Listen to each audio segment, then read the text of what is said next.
ధన్పూర్ పచ్చని పొలాల మధ్య దాగి ఉన్న ఓ చిన్న గ్రామం. ఇక్కడ ఒక నియమం ఉంది, పాత బావి దగ్గరకు ఎవరూ వెళ్లరు. దశాబ్దాల క్రితమే ఎండిపోయిన ఆ బావి ప్రతి సంవత్సరం పంట పండుగ ముందు రాత్రి ఒక లాంతరు వెలుగుతుంది.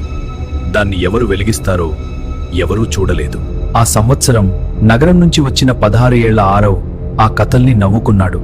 మూఢనమ్మకం అన్నాడు. ఆ రాత్రి అతను మేల్కొని ఎదురు చూశాడు. దూరంలో ఒక మసక వెలుగు మెరిసింది. అవ్వుగుతోంది. ఎవరైనా కనిపించని వ్యక్తి పట్టుకున్నట్టుగా. అతను దగ్గరవుతున్న కొద్దీ గ్రామం నిశ్శబ్దమైంది. కుక్కలు మొరగలేదు, చీమలు కూడా శబ్దం చేయలేదు. కేవలం తాడి కిరికిరి శబ్దం. బావి అంచు చుట్టూ తడి అడుగుల ముద్రలు. పాదరక్షలు లేవు, తాజా ముద్రలు. కాని బావి ఎండిపోయింది కదా.